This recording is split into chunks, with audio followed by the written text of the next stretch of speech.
Hello friends, welcome back to study with Gyan Prakash. तो आइए शुरू करते हैं आज यानी कि 27 अप्रैल के करंट अफेयर। और आज की वीडियो में हम 3 दिन 25, 26 और 27 अप्रैल के सभी करंट अफेयर को एक साथ कवर करेंगे।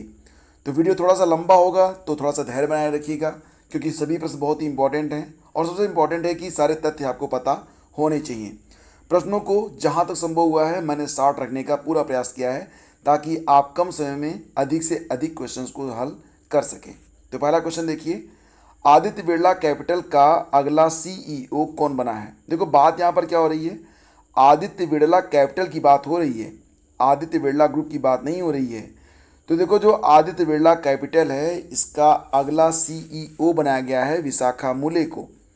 और विशाखा मुले वर्तमान में कॉर्पोरेट बैंकिंग, व्यापार बाजार और लेन देन बैंकिंग की सीईओ भी हैं। और विशाखा मुले ने किसका स्थान लिया है, अजय श्रीनिवासन का।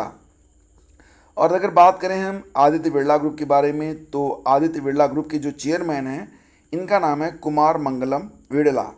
आगे बढ़ते हैं, भारत श्रीलंका को कितने अतिरिक्त मिलियन डॉलर की ईंधन सहायता देगा। देखो फ्रेंड्स, भारत जहाँ तक संभव है वहाँ तक श्रीलंका को इस बुरी आर्थिक हालात से बाहर निकालने का पूरा प्रयास कर रहा है। लेकिन श्रीलंका की जो अर्थव्यवस्था है वर्तमान में धरातल को चूम चुकी है।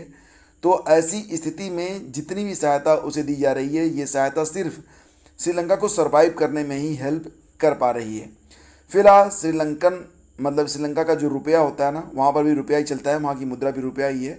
तो रुपया जो है वो बिल्कुल ज़मीन को छू चुका है, यानी कि उसका जो मूल्य है यूएसडी की तुलना में, अमेरिकन डॉलर की तुलना में बहुत नीचे पे जा चुका है। तो भारत ने सीधे सीधे 500 मिलियन डॉलर की ईंधन सहायता के लिए धन उपलब्ध कराया है, किसको, श्रीलंका को, ताकि श्रीलंका जो है वो ईंधन को खरीद सके। और देखिए फ्रेंड्स, किसी भी देश के लिए ईंधन बहुत ही महत्वपूर्ण होता है। अगर ईंधन महंगा हुआ या ईंधन की आपूर्ति में बाधा हुई तो सारी की सारी व्यवस्थाएं चरमरा जाती हैं। आप कल्पना करिए कि अगर डीजल अगर 200 रुपये भारत में हो जाए, 200 रुपये लीटर, तो डेफिनेटली जो ढुलाई होगी वो बढ़ जाएगी। तो फिर सब्जियों के दाम भी बढ़ जाएंगे और बाकी चीज़ों के दाम भी इसी अनुपात में बढ़ जाएंगे। तो भारत अब तक श्रीलंका को लगभग 400,000 टन पेट्रोलियम की आपूर्ति भी कर चुका है। तो मतलब जहाँ तक संभव है वहाँ तक श्रीलंका को भारत सहायता दे रहा है। अगला क्वेश्चन देखिए, हाल ही में विंबलडन ने रूस और किस देश को 2022 के संस्करण में प्रतिबंधित कर दिया है। आप जानते हैं कि पूरे साल में 4 ग्रैंड स्लैम होते हैं, इनको मेजर्स भी कहा जाता है। कौन कौन से होते हैं, देखो, एक तो ऑस्ट्रेलियन ओपन होता है, ये जनवरी फरवरी के महीने में होता है। उसके बाद मई जून के महीने में कौन सा होता है, फ्रेंच ओपन होता है। उसके बाद फिर जून जुलाई में होता है विंबलडन, और फिर दिसंबर के महीने में, नवंबर दिसंबर में कौन सा होता है, लास्ट में होता है यूएस ओपन। तो विंबलडन ने रूस और बेलारूस को, ये 2 देश हैं, इन दोनों देशों को विंबलडन से प्रतिबंधित किया गया है 2022 के संस्करण में। क्यों किया गया है, क्योंकि रूस ने जो इन्वेजन किया है कहाँ पर, यूक्रेन पर, उसकी वजह से।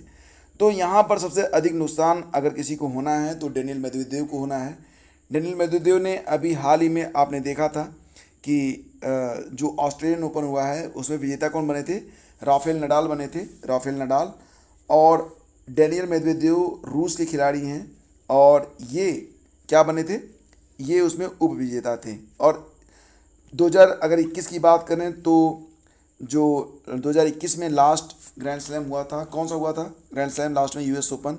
उसमें यूएस ओपन को भी डेनियल मेदवेदेव ने जीता था। तो व्यक्तिगत रूप से अगर देखा जाए तो सबसे अधिक नुकसान डेनियल मेदवेदेव को ही होगा, विंबलडन में ये भी नहीं खेल पाएंगे। तो यहाँ पर देखिए, विंबलडन में रूस और बेलारूस को 2022 के ग्रैंड स्लैम में प्रतिबंधित कर दिया गया है। और जैसा कि मैंने आपको बताया कि वर्ष के 4 मेजर्स होते हैं।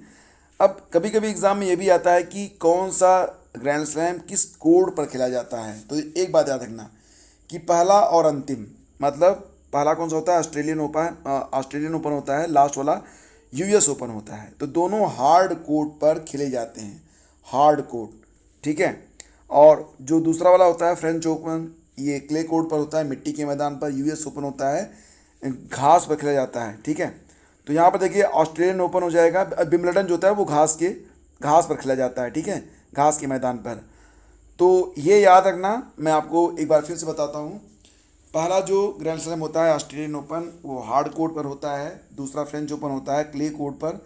तीसरा खेला जाता है घास के मैदान पर। चौथा खेला जाता है फिर से हार्ड कोर्ट पर। तो ये याद रखना आप। और ये भी याद रखना कि सबसे पुराना जो ग्रैंड स्लैम है वो विंबलडन ही है, जो कि 1877 में स्टार्ट किया गया था। अच्छा, हाल ही में पंचायती राज दिवस भी मनाया गया। तो प्रश्न बनेगा ना, हाल ही में पंचायती राज दिवस कब मनाया गया? तो देखो, जो पंचायती राज दिवस है ये प्रतिवर्ष होता है 24 अप्रैल को। 24 अप्रैल को ही क्यों मनाया जाता है? क्योंकि 24 अप्रैल 1993 में यह अधिनियम लागू हुआ था। तो 1992 में भारतीय संविधान के 73वें संविधान संशोधन के तहत पंचायती राज अधिनियम पारित किया गया था, ये याद रखना। और पंचायती राज दिवस मनाए जाने की जो शुरुआत हुई वो 2010 से हुई है भारत में। तो ये भी याद रखना। और सबसे बड़ी बात कि त्रिस्तरीय पंचायती राज व्यवस्था जो सबसे पहले भारत के किस राज्य में लागू हुई थी? राजस्थान के नागौर जिले में। कब लागू हुई थी? 1959 में ही लागू हो गई थी। लेकिन जो 73वां संविधान संशोधन हुआ ये हुआ था 1992 में। उसके बाद कानूनी रूप से यानी कि वैधानिक रूप से पंचायती राज व्यवस्था जो है ये लागू हो गई, ये अधिनियम पारित हो गया। तो ये 24 अप्रैल को मनाया जाता है। हाल ही में किस राज्य ने एल सर्वर रूट की शुरुआत की है? अच्छा, एल सर्वर रूट क्या होता है? एल सर्वर रूट का मतलब ये होता है कि कोई भी व्यवधान आ जाए, इंटरनेट बाधित नहीं होगा। ऐसी व्यवस्था की जाएगी कि कुछ भी हो जाए, जो इंटरनेट है, जैसे कि भूकंप आ जाए या फिर बाढ़ आ जाए या कोई भी आपदा आ जाए, बिजली कट रही है, कोई बात नहीं, लेकिन फिर भी इंटरनेट बाधित नहीं होगा। तो ये जो व्यवस्था है ये लागू करने वाला जो पहला राज्य बना है भारत का, वो राजस्थान बना है। लेकिन इसका मतलब ये नहीं कि इसके पहले व्यवस्था लागू नहीं थी। इसके पहले भारत के 2 शहरों में ये व्यवस्था पहले से लागू है। एक तो आपका हो गया कोलकाता और दूसरा कौन सा हो गया? मुंबई। कोलकाता और मुंबई में पहले से ही एल सर्वर रूट काम कर रहा है। और अब राजस्थान पहला राज्य बन गया है जो कि एल सर्वर रूट को स्थापित करने जा रहा है। तो राजस्थान में यह कहाँ पर स्थापित होगा? Bhamashah state data centre Jaipur में यह स्थापित होगा। और इसे स्थापित करेगा internet corporation for assigned name and numbers. ठीक है, चलो अगला क्वेश्चन देखते हैं। हाल ही में खेलो इंडिया यूनिवर्सिटी गेम्स 2021 का उद्घाटन किसने किया? तो देखो, इसका जो पहला संस्करण था 2020 में खेला गया था। कहाँ पर खेला गया था? भुवनेश्वर में। और इसका जो दूसरा संस्करण है 2021 का, अब ये 2022 में हो रहा है। कहाँ पर हो रहा है? तो ये बेंगलोर में हो रहा है, यानी कि कर्नाटक में। तो खेलो इंडिया यूनिवर्सिटी गेम्स 2021 का उद्घाटन किया गया है उपराष्ट्रपति के द्वारा, यानी कि वेंकैया नायडू जी के द्वारा। याद रखना है इसको भी। और ये वीरा एक हाथी है जो कि क्या है? ये मस्कट है। ठीक है, खेलो इंडिया यूनिवर्सिटी गेम्स 2021 का मस्कट है ये वीरा नामक हाथी। तो ये जरूर याद रखना, काफ़ी इंपॉर्टेंट है ये। और देखिए, उपराष्ट्रपति वेंकैया नायडू ने इसका उद्घाटन किया है और उस समय कर्नाटक के मुख्यमंत्री बसवराज बोम्मई, राज्यपाल थावरचंद गहलोत और खेल मंत्री अनुराग ठाकुर भी उपस्थित रहे थे। शुरुआत इसकी होती है 24 अप्रैल से, ये चलेगा 3 मई तक। और इसमें कुल 189 विश्वविद्यालयों से कुल 3900 खिलाड़ी पार्टिसिपेट करेंगे। पहले खेलो इंडिया यूनिवर्सिटी गेम्स 2020 भुवनेश्वर में आयोजित हुए थे और इसमें पंजाब ने सबसे अधिक पदक जीता था। कुल 46 पदक जीते थे, इसमें 17 गोल्ड थे। ठीक है, चलो आगे बढ़ते हैं। भारतीय दलहन और अनाज संघ के नए अध्यक्ष कौन बने हैं? भारतीय दलहन Indian pulses and grain association के नए अध्यक्ष बन गए हैं विमल कोठारी। विमल कोठारी, देखो इनको वो विमल पान मसाला वाला मत समझना, विमल कोठारी जी अलग हैं। ठीक है, तो यहाँ पर देखिए, India pulse and grain association, इसको IPGA कहते हैं, इसके अध्यक्ष बनाए गए हैं विमल कोठारी। और विमल कोठारी ने जीतू भेड़ा का स्थान लिया है। अगर एग्जाम में आ गया कि IPGA का, India pulses and grain association का हेडक्वार्टर कहाँ पर है, तो ये मुंबई में मिलेगा आपको।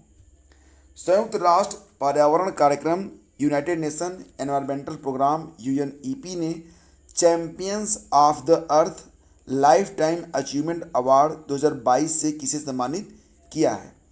ये प्रश्न मोस्ट इम्पॉर्टेंट में आएगा एग्ज़ाम में आ सकता है, और ये हैं डेविड एटनबरो। तो डेविड एटनबरो किसी परिचय के मोहताज नहीं हैं, इनके बारे में आपने पहले भी सुना होगा, और इनको 2020 में इंदिरा गांधी शांति पुरस्कार से भी सम्मानित किया जा चुका है। फिलहाल जीव विज्ञानी, प्राकृतिक इतिहासकार और जाने माने ब्रॉडकास्टर सर डेविड एटनबरो को यूनाइटेड नेशन एनवायरमेंटल प्रोग्राम ने Champions of the Earth lifetime achievement award को प्रदान किया है। और याद रखना कि ये जो अवार्ड होता है यह यूएनईपी का सर्वोच्च सम्मान माना जाता है। यूएनईपी के जो कार्यकारी निदेशक हैं उनका नाम इंगर एंडरसन है, और सितंबर 2020 में डेविड एटनबरो को इंदिरा गांधी शांति पुरस्कार प्रदान किया गया था। नाटो ने दुनिया का सबसे बड़ा और सबसे जटिल लाइव फायर साइबर रक्षा अभ्यास लॉक्ड शील्ड्स 2022 को किस देश में आयोजित किया? ये प्रश्न बहुत इंपॉर्टेंट है। मैं इसमें आपको शुरुआत भी, और किसने इस एक तरह की ये प्रतियोगिता थी साइबर रक्षा के लिए, मतलब अगर साइबर अटैक्स हो रहे हैं तो उसको कैसे रोका जा सकता है, यानी कि अपना जो डेटा है उसको कैसे प्रोटेक्ट आप कर सकते हैं, उसी के संबंध में नाटो ने यह एक एक्सरसाइज आयोजित किया था। कहाँ पर किया था? एस्टोनिया में किया था। ठीक है, एस्टोनिया में। तो सही जवाब तो इसका हो जाएगा कि ये जो लॉक्ड शील्ड्स 2022 नामक अभ्यास है, लाइव फायर साइबर रक्षा अभ्यास। लाइव फायर का मतलब उसी समय जो है अटैक हो रहे होंगे और आपको अपने सिस्टम को बचाना है। तो यह साइबर रक्षा अभ्यास था, लॉक्ड शील्ड नाम से था, और इसको जो है एस्टोनिया में आयोजित किया गया नाटो के द्वारा। अगर बात करें नाटो के बारे में, तो नाटो का मतलब आप जान ही रहे हैं, नॉर्थ अटलांटिक ट्रीटी ऑर्गेनाइजेशन। स्थापना हुई थी 4 अप्रैल को 1949 में। ब्रुसेल्स में इसका हेडक्वार्टर है। महासचिव कौन है? जेंस स्टेल्टनबर्ग इसके जो महासचिव हैं। और याद रखना कि नाटो ने अभी हाल ही में नॉर्वे में कोल्ड रिस्पांस नामक एक एक्सरसाइज और नेपच्यून स्ट्राविक नामक एक एक्सरसाइज, 2 एक्सरसाइज 2022 में आयोजित किया है नाटो ने। एक का नाम है कोल्ड रिस्पांस, दूसरे का नाम है नेपच्यून स्ट्राइक। तो जैसा कि मैंने आपको बताया कि लॉक्ड शील्ड्स 2022 इसका आयोजन नाटो ने किया था एस्टोनिया में, और इसमें जो है पहले स्थान पर कौन सा देश आया है? फिनलैंड। फिनलैंड की जो साइबर टीम है उसने सारे खतरों को आसानी से झेला और एकदम बिल्कुल इसको सेव कर लिया। इसके बाद दूसरे स्थान पर आई है लिथुआनिया और पोलैंड की संयुक्त टीम, और तीसरे स्थान पर एस्टोनिया और जॉर्जिया की टीम रही है। तो मतलब अगर साइबर हमले हो रहे हैं तो सबसे अधिक कुशलता से सामना कर पाएगा कौन सा देश? फिनलैंड। दूसरे स्थान पर रहेगा लिथुआनिया और पोलैंड, तीसरे स्थान पर रहेगा एस्टोनिया और जॉर्जिया। तो यहाँ पर भी जो टेक्नोलॉजी है काफ़ी इम्प्रूव्ड मानी जाती है। दिल्ली के नए मुख्य सचिव कौन बने हैं? दिल्ली के नए मुख्य सचिव बन गए हैं कौन? तो दोस्तों ये हैं नरेश कुमार। इसके पहले ये मुख्य सचिव थे कहाँ के? अरुणाचल प्रदेश के ये मुख्य सचिव थे। तो अब अरुणाचल प्रदेश की जो मुख्य सचिव हैं नरेश कुमार, अगर ये दिल्ली के मुख्य सचिव बन रहे हैं तो अरुणाचल प्रदेश का जो मुख्य सचिव का पद है खाली हो रहा है, उस पद पर आ जाएंगे धर्मेंद्र आ जाएंगे। ठीक है, तो एग्ज़ाम में अगर ये पूछा गया कि अरुणाचल प्रदेश के नए मुख्य सचिव कौन बने हैं तो धर्मेंद्र बने हैं। धर्मेंद्र अभिनेता नहीं, धर्मेंद्र कोई और हैं।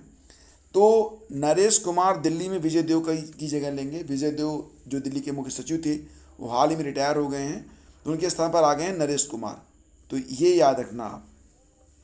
केंद्र सरकार द्वारा मछुआरों की आजीविका में सुधार के लिए भारत का पहला समुद्री शैवाल पार्क कहाँ पर खोला जाएगा? भारत का पहला समुद्री शैवाल पार्क खोला जाएगा तमिलनाडु में। ऑप्शन बी इसका करेक्ट है। ये तस्वीर आप पहचानते हैं, ये राज्य मंत्री हैं, केंद्रीय सूचना और प्रसारण, मत्स्य पालन, पशुपालन और डेयरी राज्य मंत्री हैं डॉक्टर एल मुरुगन इनका नाम है। इन्होंने बताया कि मछुआरों की आजीविका में सुधार के लिए तमिलनाडु में और देश में पहली बार समुद्री शैवाल यानी कि सीवीड पार्क स्थापित किया जाएगा। वैसे वर्तमान में मत्स्य पालन, डेयरी और पशुपालन मंत्री कौन है? पुरुषोत्तम रूपाला हैं, ये जरूर याद रखना आप। और इस पार्क की स्थापना प्रधानमंत्री मत्स्य संपदा योजना के तहत की जा रही है। और बात करते हैं अगर तमिलनाडु के बारे में, तो हाल ही में ये 5 पॉइंट बहुत इंपॉर्टेंट हैं, इसका रिवीजन आप लोग ज़रूर कर लीजिएगा। जैसे कि भारत के सबसे बड़े तैरते सौर ऊर्जा संयंत्र यानी कि फ्लोटिंग सोलर पावर प्लांट को स्थापित किया जाएगा कहाँ पर? थूथुकुडी जिले में, जो कि तमिलनाडु में स्थित है। तो भारत के सबसे बड़े जो तैरते सौर ऊर्जा संयंत्र होंगे ये कहाँ पर इनकी स्थापना की जाएगी? थूथुकुडी में, तमिलनाडु में। युवाओं के लिए कौशल विकास योजना चलाई गई है, इसका नाम है नान मुथलवन, ये भी याद रखना। सड़कों पर रहने वाले जो जानवर हैं उनके लिए तमिलनाडु ने एम्बुलेंस सेवा को स्टार्ट किया है। हालांकि ये एक प्राइवेट एनजीओ है जिसने इस सेवा को शुरू किया है, लेकिन फिर भी पूरे भारत में किसी भी राज्य में इस प्रकार की और सेवा कोई राज्य प्रदान नहीं करता है। समुद्री जीवों के संरक्षण के लिए मरीन एलिट फोर्स का गठन किया गया है तमिलनाडु में, ये भी याद रखना, ये भी अपने आप में यूनिक है। और किस राज्य के वाद्य यंत्र नरसिंहपेट्टई नागस्वरम को भौगोलिक संकेतक मिला है, जीआई टैग मिला है? तो ये तमिलनाडु का है। यह एक वाद्य यंत्र है जिसका नाम है नरसिंहपेट्टई नागस्वरम, ठीक है। हाल ही में इमैनुअल मैक्रोन कहाँ के राष्ट्रपति बने हैं? तो आप जानते ही हैं, दोबारा राष्ट्रपति बन गए हैं। इमैनुअल मैक्रोन कहाँ के? फ्रांस के। ऑप्शन बी इसका करेक्ट है। तो मैक्रोन को जो वोटिंग हुई उसमें 58.2% वोट मिला है। उन्होंने मरीन ले पेन को हराया है। और फ्रांस की बात करें तो यूरोप महाद्वीप में स्थित है। राफेल ने भारत ने जो राफेल विमान खरीदे हैं वो इसी देश से खरीदे हैं, फ्रांस से ही खरीदे हैं। फ्रांस की जो संसद है उसका नाम है नेशनल असेंबली। और पाकिस्तान की जो, जैसे कि भारत में होता है ना राज्यसभा और लोकसभा, उसी प्रकार से जो निचला सदन होता है पाकिस्तान का, उसका नाम क्या है? नेशनल असेंबली है। और वहाँ पर जो उच्च सदन है उसका नाम सीनेट है। जर्मनी और फ्रांस के बीच जो अंतर्राष्ट्रीय सीमा है उसको मैनीगाट रेखा कहते हैं। और फ्रांस की सबसे लंबी नदी लायर नदी है। ये एक बार आप मैप ज़रूर देख लीजिएगा, बहुत इंपॉर्टेंट है। आपको मैं फिर दिखा देता हूँ। देखो ये फ्रांस हो गया ना, ये फ्रांस है, ये जो ग्रे कलर में आपको दिख रहा है ये फ्रांस है। ये बेल्जियम है, इसका पड़ोसी राज्य का बेल्जियम। छोटा सा एक देश यहाँ पर आपको और दिख रहा है जिसका नाम है लग्जमबर्ग। और यहाँ पर आप देख रहे हैं कि जर्मनी भी फ्रांस से सीमा बनाता है, स्विट्ज़रलैंड भी सीमा बनाता है, इटली भी बनाता है। ये देखो मोनाको है। और यहाँ पर क्या है? ये स्पेन है। और इधर जो है नॉर्थ सी है, बाकी ऊपर यूके है। तो ये स्थिति है किसकी? ये स्थिति है फ्रांस की। आप देख लो इसको। लग्जमबर्ग जो है एक ऐसा छोटा सा देश है जो कि आप देख रहे हैं, एक तरफ यहाँ पर फ्रांस है, फ्रांस से है, दूसरा बेल्जियम है, और फिर यहाँ पर जर्मनी से घिरा हुआ लग्जमबर्ग नामक एक छोटा सा देश है, ये भी याद रखना। और यहाँ जो मैनीगाट रेखा है, तो जर्मनी और फ्रांस के बीच में जो रेखा है, सीमा रेखा, ये सीमा रेखा आप देख रहे हैं, इसको मैनीगाट रेखा कहा जाता है। फिर चलते हैं अगले क्वेश्चन पर। और अगला क्वेश्चन है कि टेनिस टूर्नामेंट सर्बिया ओपन, इसको सर्बियन ओपन कहेंगे आप, 2022 को किसने जीत लिया है? तो सर्बियन ओपन को जीता है हाल ही में आंद्रे रुब्लेव ने। किसको हराया था? नोवाक जोकोविच को।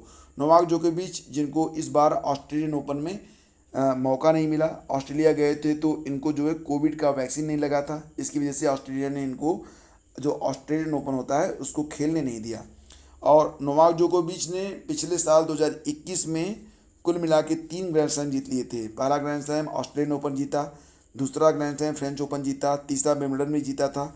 यूएस ओपन में ये दूसरे स्थान पर थे। यूएस ओपन को किसने जीता था? रूस के डेनियल मेदवेदेव ने। तो इस बार जो सर्बियन ओपन हुआ इसमें नोवाक जोकोविच उपविजेता रहे। इनको हराया किसने? आंद्रे रुब्लेव ने। आंद्रे रुब्लेव कहाँ से हैं? ये रूस के खिलाड़ी हैं। और देखो अभी हाल ही में टेनिस टूर्नामेंट ATP 1000 हुआ था। इसको मोंटे कार्लो मास्टर्स 2022 के विजेता रहे स्टेफानोस सित्सिपास, जो कि एक ग्रीस प्लेयर हैं। और मियामी ओपन जीतने वाला दुनिया का सबसे युवा खिलाड़ी बना है कार्लोस अल्काराज। 2022 का मेलबर्न समरसेट टेनिस टूर्नामेंट जो हुआ था उसमें विजेता रहे राफेल नडाल। तो ये भी याद रखना आप। हाल ही में विश्व मलेरिया दिवस मनाया गया। आपको याद है विश्व मलेरिया दिवस जो होता है ये प्रतिवर्ष होता है 25 अप्रैल को। तो इस साल भी 25 अप्रैल को ही मनाया गया विश्व मलेरिया दिवस। मलेरिया जो होता है वो एक परजीवी की वजह से होता है। आप जानते हैं इसका नाम क्या होता है? प्लाज्मोडियम होता है, जिसकी वाहक होती है मादा एनाफिलीज मच्छर। और 2022 में इसकी थीम है मलेरिया रोग के बोझ को कम करने और जीवन बचाने के लिए नवाचार का उपयोग करें। Harness innovation to reduce the malaria disease burden and save lives, ये इसकी थीम है। यूनेस्को द्वारा किस शहर को वर्ष 2022 के लिए विश्व पुस्तक राजधानी के रूप में चुना गया है? यूनेस्को प्रतिवर्ष दुनिया के एक शहर को विश्व पुस्तक राजधानी के रूप में चुनता है। और क्या होता है कि उस शहर में रीडिंग के लिए बहुत सारे आयोजन किए जाते हैं ताकि लोगों में पढ़ने की जो उत्सुकता है, क्यूरियोसिटी है, उसको बढ़ाया जा सके। तो फिलहाल 2022 में चुना गया है मैक्सिको का शहर ग्वाडलजारा। तो ग्वाडलजारा जो है यह विश्व पुस्तक राजधानी के रूप में चुना गया है यूनेस्को के द्वारा। अगर हम बात करें यूनेस्को के बारे में तो United Nations educational scientific and cultural organisation इसका फुल फॉर्म होता है। स्थापना हुई थी 16 नवंबर 1945 में। मुख्यालय इसका मिलेगा आपको पेरिस में। आंद्रे अजोले इसके महासचिव हैं। और यूनेस्को जो है यह विश्व पुस्तक राजधानी 2022 के लिए ग्वाडलजारा शहर को नॉमिनेट किया है 2022 में। तो दोस्तों ये याद रखना आप। और इसी के साथ आज का जो सेशन है इसे समाप्त करते हैं। अगर वीडियो आपको अच्छा लगा है तो प्लीज़ इसे लाइक कर दीजिएगा और अपने दोस्तों के बीच शेयर भी। मैं बार बार कहता हूँ प्लीज़ आप लोग इसे लाइक जरूर किया करें। तो आने वाली परीक्षाओं के लिए आप सभी को शुभकामनाएं। बने रहिए हमारे साथ। जहाँ तक संभव है मैं आपको सबसे अच्छा स्टडी मटेरियल देने का प्रयास करता हूँ। अपने प्रयास में हम कहाँ तक सफल रहते हैं ये आपके लाइक्स और कमेंट्स में बताते हैं। तो अगर वीडियो अच्छा लगता है तो कमेंट करके भी हमें ज़रूर बताया करें। और अगर कोई कमी आपको लगती है तो वो भी आप हमें बताया करें। कोई सुझाव है तो वो भी आप हमें ज़रूर प्रदान किया करें। बहुत बहुत धन्यवाद। Thank you so much. Have a great day. जय हिंद।